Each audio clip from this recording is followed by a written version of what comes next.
is bad in here. We must wait a few minutes. I told you, thief. Completely abandoned. I'd feel safer if we had brought the cleric along. Well, you know how Danny feels about separating the dead from their money. We could have brought Linus. The old windbag charges too much.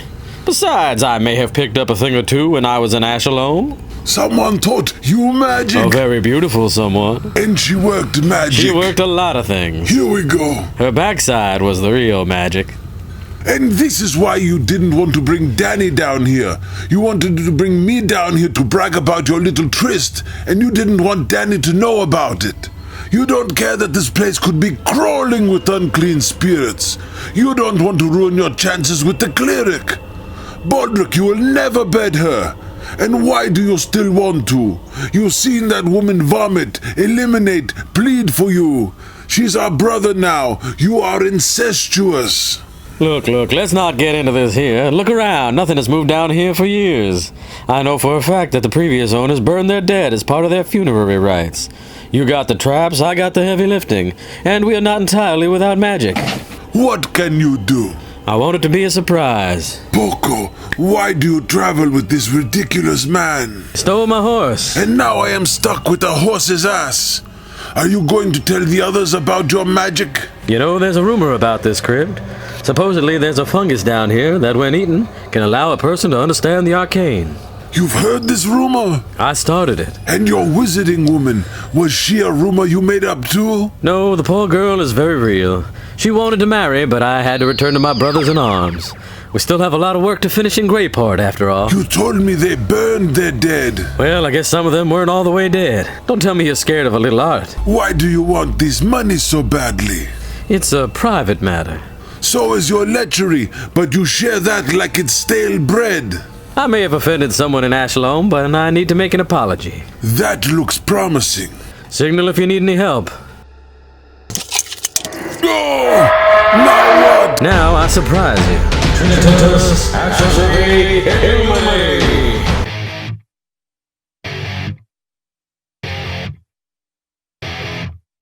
D&D is morally deficient. Dungeons and Dragons. It's spiritually corrupt.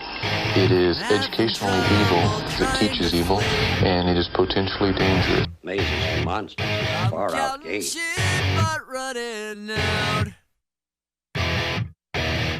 Now I am making your silver pants blue.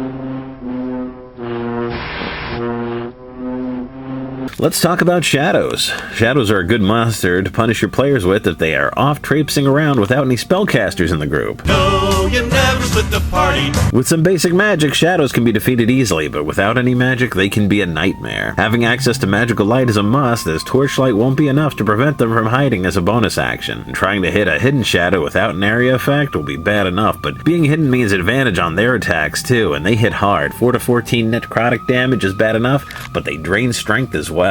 The ideal place for shadows to ambush a party is while they are attempting to cross a body of water. Vast currents, muddy logs, and slippery, slimy rocks won't be any obstacle for them as they can't fall prone. And any drop torches will fall in the water, leaving the party in the dark, which is just how the shadows like it. And this can be especially rough in wintry climates where ice makes things slipperier and the water may actually cause some cold damage. A great tactic for shadows is to take out or greatly weaken a bridge and wait for the party to cross it. That massive necrotic damage will rot the supporting structures right out in a way that won't look like sabotage. It'll just look like an old crumbling structure. The party may try to go around the bridge or across it. Either way, the shadows will have the upper hand. Characters making athletics checks to swim will be cursing your name as their strength scores get drained away. They may get carried away on the current, and a split-up party will be easy prey. Shadows are vulnerable to magic, but resistant to most other types of damage. They should focus their attacks on spellcasters first.